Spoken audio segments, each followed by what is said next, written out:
trouble. Of the half a dozen trips and a half a dozen slips and the very latest bursting of the bubble. 'Tis pretty hard to sing and like a round and ring, 'tis a dreadful knotty puzzle to unravel. Though all the papers swore when we touched Virginia shore that Richmond was a hard road to travel. Then pull off your overcoat and roll up your sleeve, for Richmond is a hard road to travel.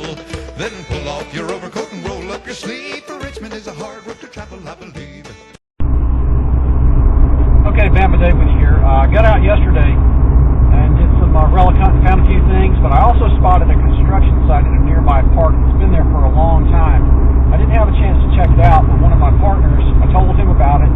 He's out there now, and he's already got a 3-cent silver and is turning up some buttons as well. So he said, hey, you better get on out here. It won't be here long. And that's really the thing with construction sites is you have a very finite amount of time to take advantage of them before the bulldozers scrape away all of the topsoil and everything is gone and lost forever. So we're going to get out there this morning and see if we can recover any history before it gets gone.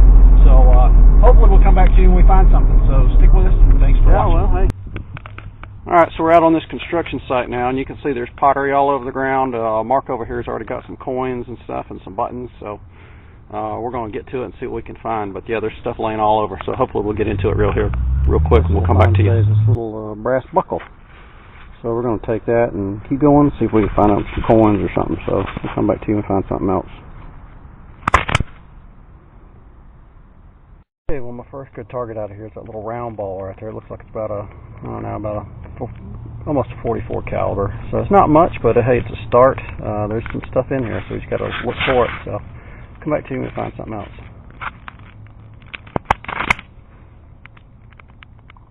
You can see that, but I just got a banging 88 signal, and you can see the green right here. So let's go ahead and see what this is. Looks like a coin. Yeah, it's definitely a coin. Yeah, it looks like it's a largie. I don't know. We'll see what it is. We'll go ahead and take that. That's a great find. Right there.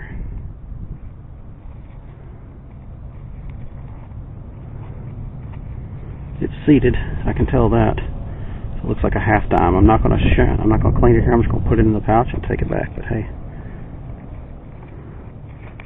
it's silver. So let's take that and keep going. That's awesome.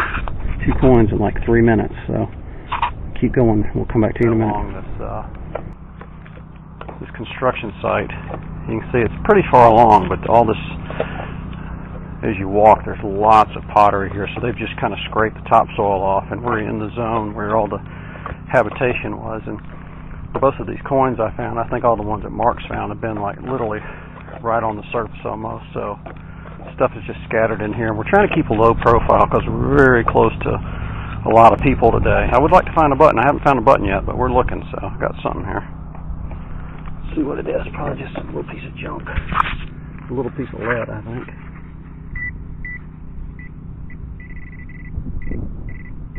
Yeah, it's a little piece of lead, so we'll keep going. We'll come back to you and find something.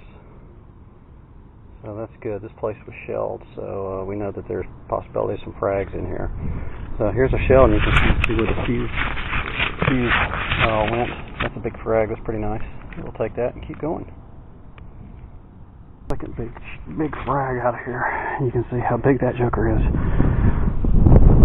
So that's pretty cool to find some big frags out of here. So that's kind of what I'm looking for now. The little area where we're finding some coins that's kind of dried up, but now that I found a frag, I'm going to keep looking for these things. Maybe there's a hole out here. You never know. So we'll keep looking. Come back to you. Okay. Well, I think I got another big shell frag here. You can kind of see it. It's big. Very big. That's what it is. Could be something else, but this is very large.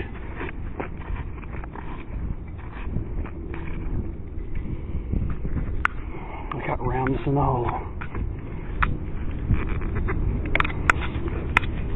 Oh, damn, that's big. I'm trying to move. It's definitely a shell frag.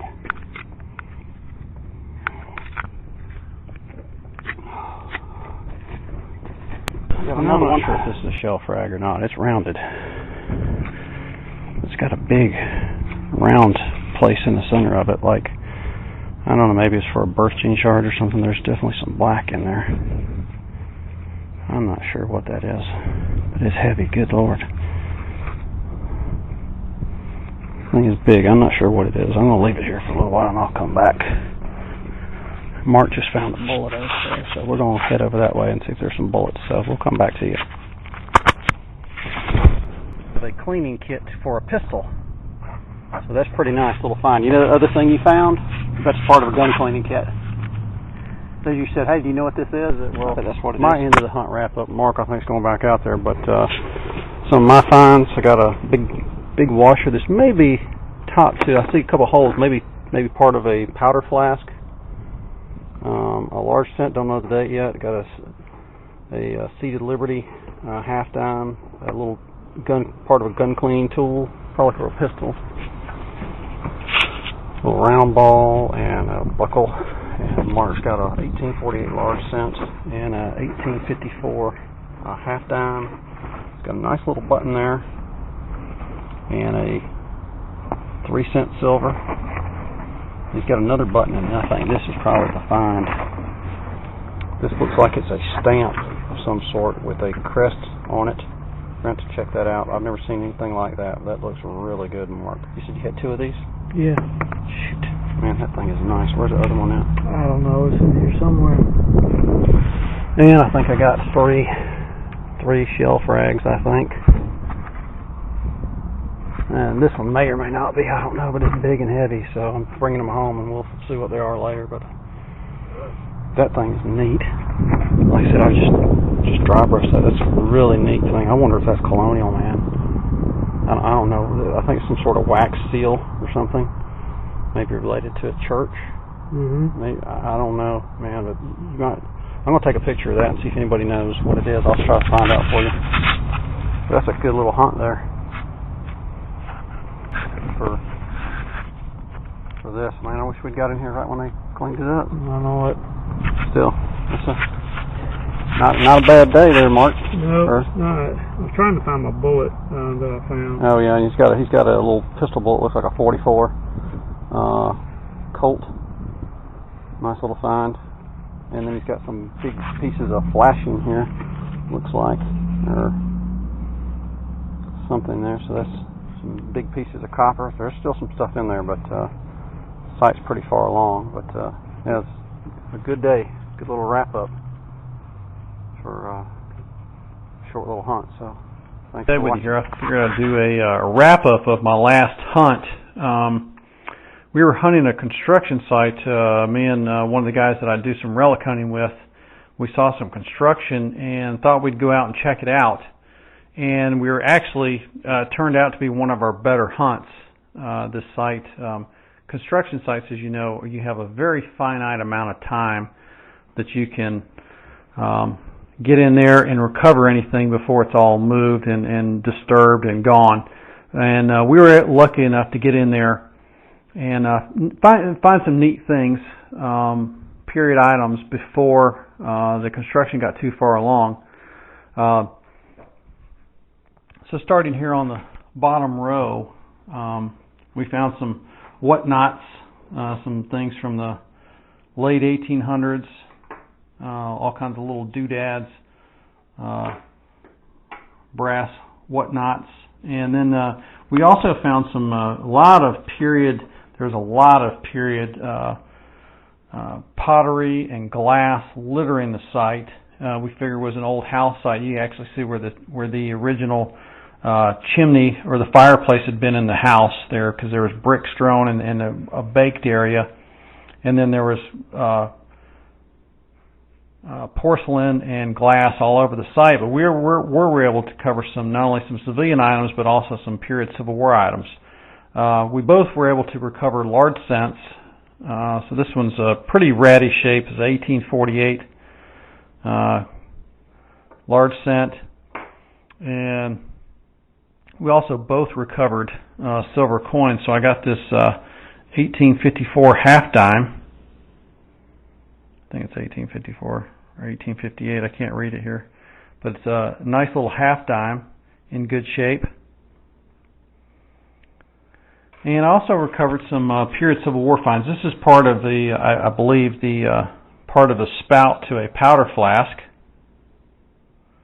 and then also a part to a pistol cleaning kit. This would have been part of the wire bore brush for cleaning a pistol. Also a fired pistol round ball and part of a melted Sharps carbine from a fire. There was a couple other bullets found there, and my relic hunting partner found a couple of coins as well. But my big finds I really wasn't expecting were these 3 very large shell fragments. The best one here is from what we believe is a 100-pound parrot. I did some research. It's kind of odd shape fragment to it, but what I believe is to a 100-pound parrot shell, based on some information I gained from Pete George, one of the true legends of relic hunting, and literally wrote the book on Civil War artillery. I was able to contact him and get some information based on the unique characteristics of this frag that weighs 14.5 pounds. It's the biggest shell frag that I found. I was pleased to have it. I actually for a little bit there, I thought I had the whole shell, but only this piece of it. But still, it's a very unique piece, and I'm glad to have it. Cleaned up really nice. You can see the fuse threads in it and the bursting chamber there. And I was also able to recover a smaller nose section to another shell fragment, and then this other large shell frag, not quite as big, but you can see how thick these things are. This was some heavy metal coming down range, and these were, would have been lost to history if we hadn't been out there at the right time and able to recover those before they were before construction got too far along. So it was a good thing to be able to recover these and preserve them for the future. And it's a really neat piece of our history down here. So, like I said, it turned out to be a really good hunt. We didn't have a lot of expectations of finding anything, but as soon as we got in there, we started seeing all of the pottery fragments, and that really cued us into where we needed to look. And all I can surmise is that there was a house there, and was the naval forces that were in the area were able to see that site and were shelling it, and we were able to recover some of these large shell frags as well as some other period items. So that was a really good hunt, but I thought I'd kind of wrap up with you and show you what they look like once they're cleaned up, because when they came out of the ground they didn't look like much, but once we got them cleaned up and taken the time to preserve them and stabilize them, they're actually very nice and display nicely. So thanks for watching, and hopefully we'll have another video here for you soon.